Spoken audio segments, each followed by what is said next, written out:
Tulsi Gabbard, Democratic candidate for president, Democrat congresswoman from Hawaii, in a YouTube post for a brand new show she is launching yesterday, announced she was leaving the Democrat Party. In her video, Gabbard said that the Democrat Party had evolved into a party of elitist warmongers. She has fashioned herself over time as anti-establishment. I've had several conversations on and off air with Tulsi Gabbard. She's come to resemble, not lockstep, not doctrinaire, but she's come to resemble voices like Tucker Carlson, Joe Rogan, myself. She has come to represent a voice that, at least in part, was represented by Donald Trump. It's a voice that would have certainly taken umbrage with her endorsement of President Joe Biden in 2020, but a voice that now recognizes that not just the Democratic Party, but quite honestly, the Republican Party, and to be precise, our entire political establishment has become a party of elitist, lying, propagandist warmongers. I'm sure that sounds harsh, hyperbolic, opinionated. I think it's 100% supported by the evidence, the record, and the facts. And I think that what we have seen here with Tulsi Gabbard is someone who has seen the light. And that is something to be applauded, something to be welcomed, something that we hope is the beginning of the rejection of the two-party system, the rejection of not just Democrats, but even of Republicans, the rejection of this corrupt establishment, the rejection of this propaganda, and a return to a government for the people, by the people, and of the people. A few weeks ago here on the Will Cain Podcast, we talked about the American culture in what amounts to the third episode in a trifecta series, laying out American culture, American principles, and America first. I began by talking to you about the existence of an American culture. It's something, this concept that is rejected by popular culture.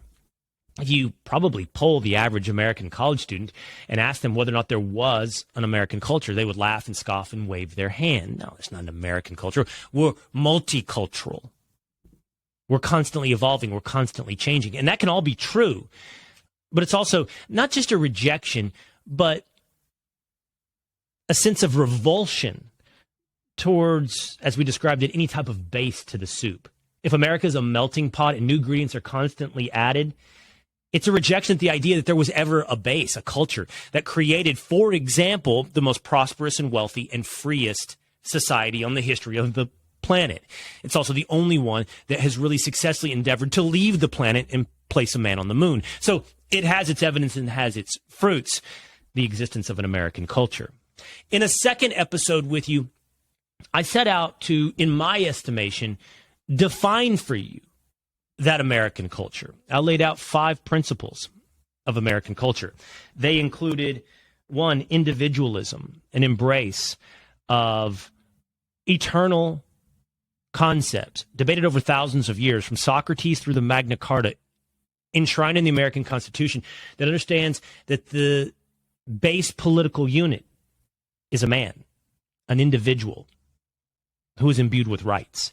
2, a culture that is founded on faith and family. It's written right there in our documents, and it simply can't be redacted, that we are one nation under God. Our rights are granted by a creator.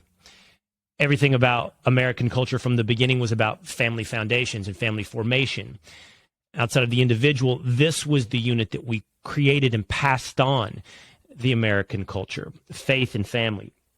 3, hardworking. American culture is defined by the Protestant work ethic. It's sun-up to sundown farmers.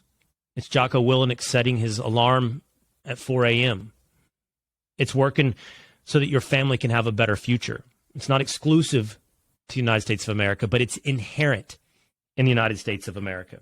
for adventurism, risk tolerance, pioneers who pushed west, cowboys, wildcatters who drilled holes in the ground, people that sought to be the first at the North Pole and the South Pole, whether or not successful, always at the forefront of exploration and adventure and personal risk.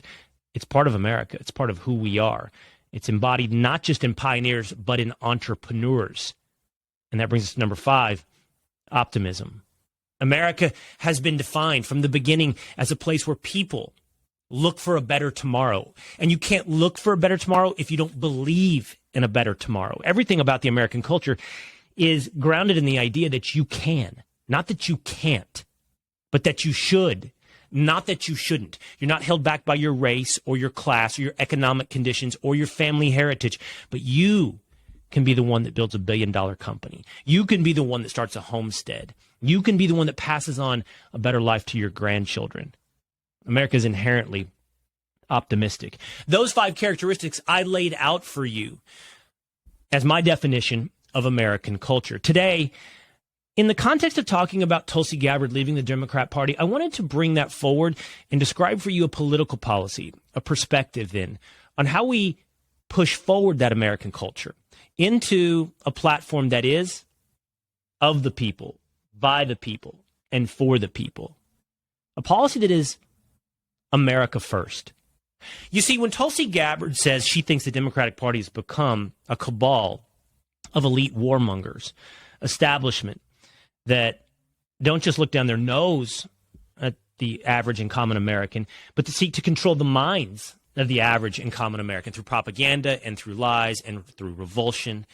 It's absolutely true. And most of our political system over the past 50 years has evolved into one run by elitists. And again, that's not just Democrats. That's Republicans. And that's what's so radical about Trumpism. That was what's so radical about the platform and the policies of Donald Trump. I mentioned that Gabbard's voice has joined, if not a chorus, at least a small band, small choir of voices who have attempted to see through not just to the truth, but the will of the people. I see a through line. If you can get past the personality, really of anyone, but if you can get past the personal insults or the style of hair you might not like or the length of the tie or the suntan of former President Donald Trump, if you can get to the policy and the platform, if you can understand or seek to understand Trumpism, you can then begin to see the purpose of seeing the world through the lens of America first. I think that's what's happened with Tulsi Gabbard. Let's take those cultural values, let's take those principles and apply them now to a political platform. And what is exactly America first? I would offer to you at least 4 policies that should be grounded in America first. First, immigration. Look, America was founded on the idea that it was open to immigrants. You know, give me your tired, give me your poor, give me your huddled masses. America is a story of immigrants, always seeking that optimistic view of a better life. But America, again, was one whose legal process was always controlled, oftentimes by quotas from different places across the world, but also through pace. How quickly and to what extent and to what amount can you integrate people into a new society? And that's key, integration and assimilation.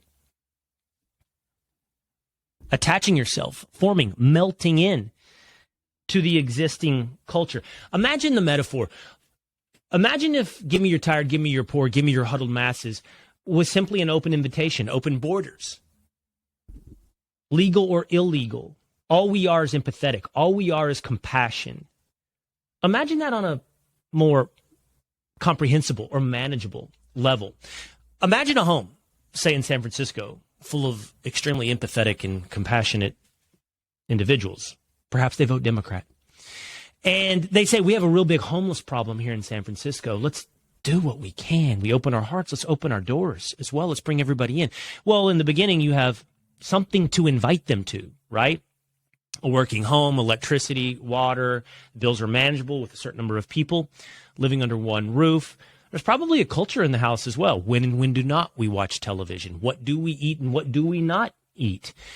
What kind of diet do we adhere to? What kind of hours do we keep? What time do we get up? What time do we go to bed? There would be a certain way, a culture, if you will, that house operated. And then out of compassion or empathy, they say we need to bring in these people who have a problem, these homeless people on the street. Let's start inviting them in. And not one, let's not just take in one and hopefully integrate them into our life and they would adopt our principles. I don't think it would be the position of the home to adopt his lifestyle.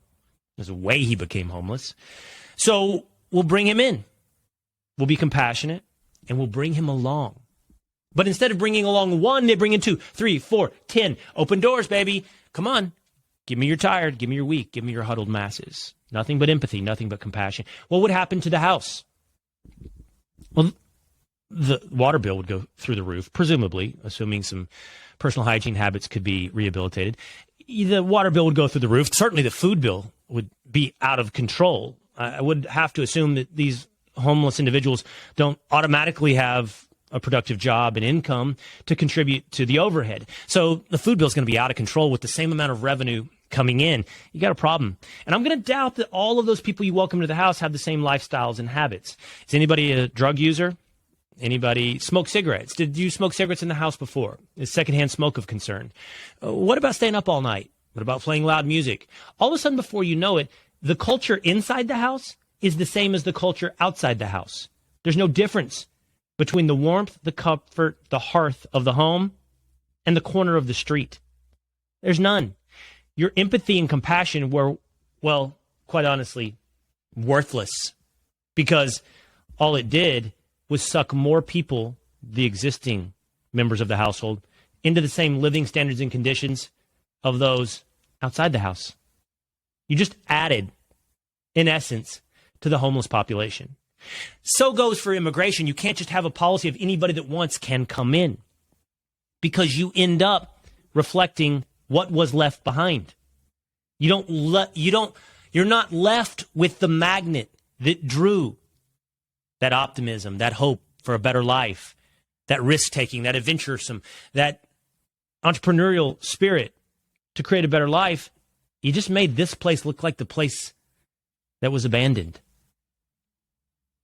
A policy that is America first focuses on Americans first, not just those who wish to become Americans.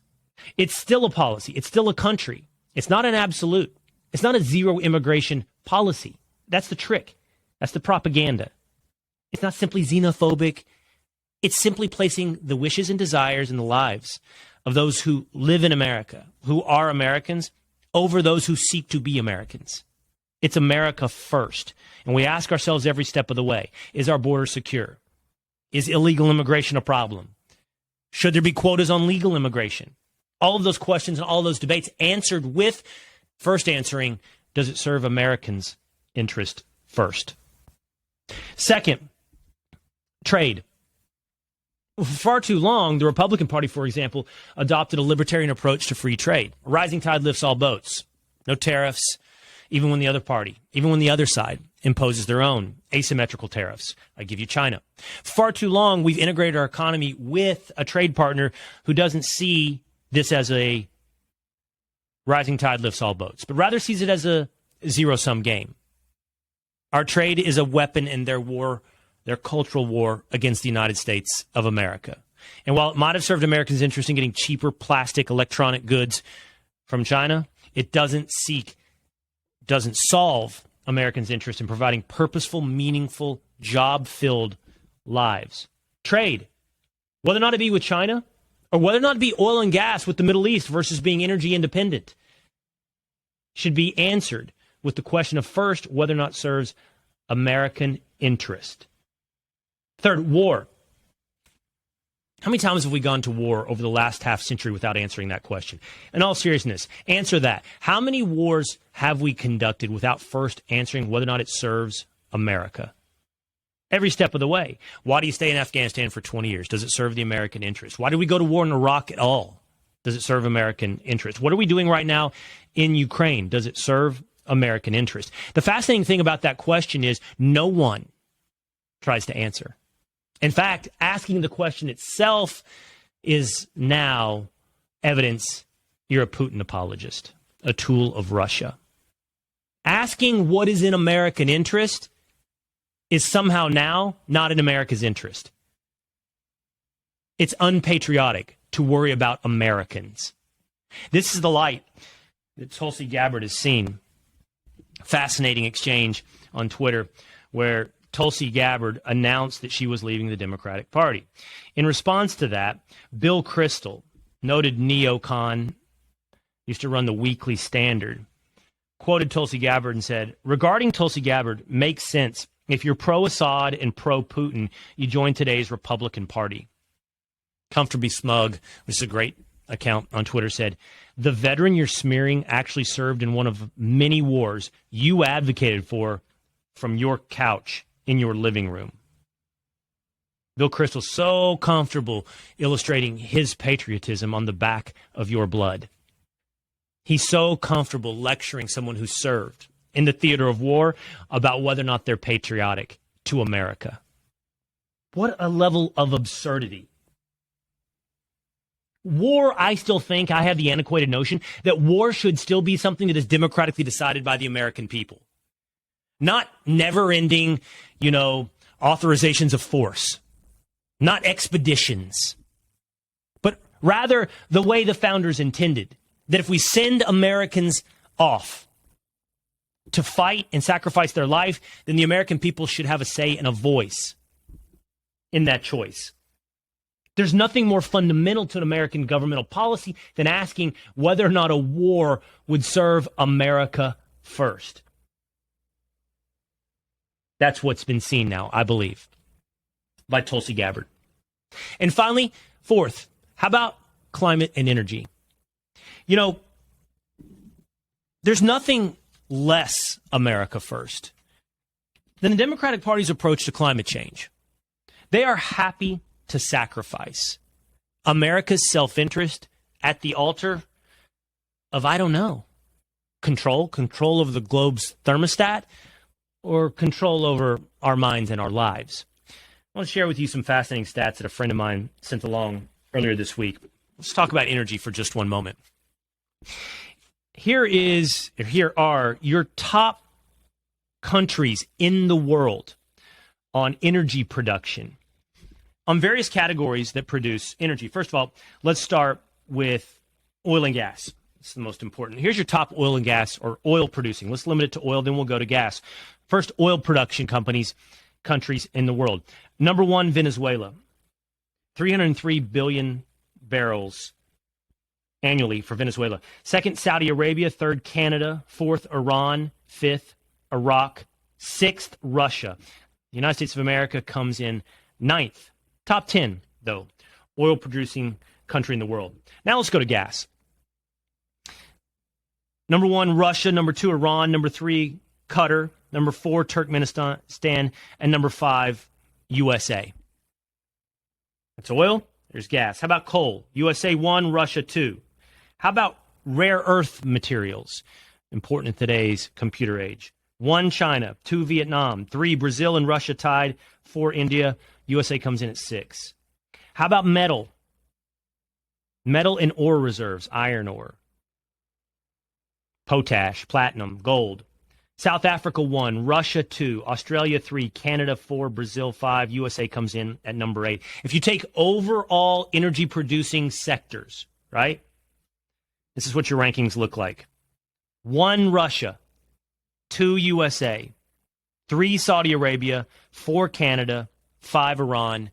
6, China. Whether we like it or not, the world works by energy. And the world fights for energy. Japan's entry into World War II, as we have talked about, was the United States sanctioning their access to oil. At the moment they were sanctioned for oil, they realized we have to attack Pearl Harbor. We have to attack Hawaii. Hitler first, instead of invading Russia, rolled through Romania and the Balkans so he could get access to oil and gas. The entire World War II, besides obviously the ugly parts, very, very ugly parts of the Holocaust, the rolling of tanks through Eastern Europe was about access to resources. Land, minerals, oil and gas for Germany. The world fights over, about, and for energy. So last week when Joe Biden faced the music that his trip to Saudi Arabia would not result in an increase in global oil supply, that instead the OPEC producing countries like Saudi Arabia, who seems to be in partnership with Russia here, would constrict the global supply of oil. Rising global prices, which we now know that the Biden administration begged Saudi Arabia to do after the midterm elections, showing you how political these interests are. It sent a message that should have been heard long ago. You should be not dependent upon these global markets. You should be energy independent. Once again, returning to a position and an accomplishment under the banner of Trumpism. America first. We have the capability. I just gave you the list. The United States comes in at number 2 in total: coal, metal, iron ore, rare earth minerals, oil, and gas. The United States comes in at number 2 in total reserves. We can and we have been energy independent. And what will we do now that we have put not America first and not even America second, but America damn near dead last in a pursuit of this control policy of climate? We will turn to those who do not like us. You know what? How about this? It isn't even important of whether or not they like us. It matters whether or not Saudi Arabia puts Saudi Arabia first, and Russia puts Russia first, and China puts China first, because of course they do. Because everyone does. You put your faith, your God, you put yourself, you put your family first, then you put your country, and only then do you get the priorities that are far away. There was an interesting heat map I saw recently of where your values lie and where you find your virtue. And it was in direct opposite those that see themselves as conservative and those that see themselves as Democrat. The conservatives see all of their virtue and all of their priorities close to home. Family, church, community, and vote that way. Democrats find their virtue and their focus and their priorities far away. Ukrainians, Syrians, people that don't live in their community, and they find their virtue in those faraway places. And, it's not that one is 100% right and the other is 100% wrong, like most things in life that nobody wants to hear about, but it's the Goldilocks zone that is right. Moderation. I think, as you can tell by my biases and leanings, of which I'm honest, it's not a 50-50 split. I think you should heavily lean towards community, faith, family, and neighbors. But it doesn't mean you ignore the world around you or the world far away. And it certainly shouldn't be an 80-20, a 70-30 split, that I care more about Ukrainians than I do Americans. It's America first. And for that matter, for me, often, I want a common culture and I want America that we all love together. But then from there, honestly, it's community first. It's my family before that. And then it should be your God before even that.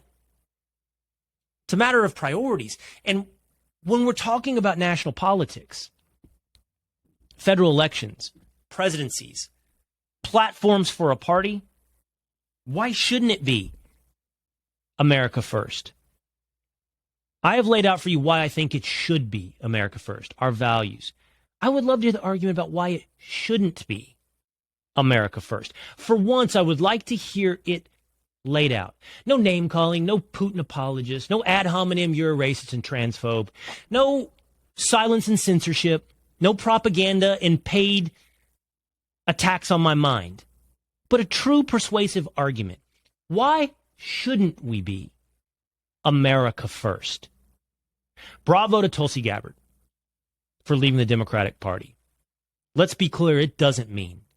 I don't think she would say it, and I'm looking to see that Tulsi Gabbard will be here on the Will Cain Podcast very soon. I don't think it should be, and I don't think it is, that she is now a member of the Republican Party, but an independent voice interested in the truth, not in propaganda, and putting the interest of the people ahead of the elites.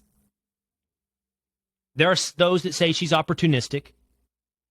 There are those that say she's found salvation. I say this. Maybe she, like others, maybe like some of you, maybe like me, maybe like some other big voices, have found a new path.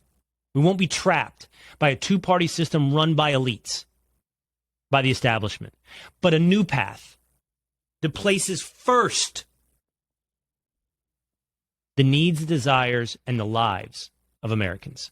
Hey, it's Will Cain. Click here to subscribe to the Fox News channel on YouTube. It's the best way to get our latest interviews and highlights. And click to subscribe to the Will Cain Podcast for full episodes right now.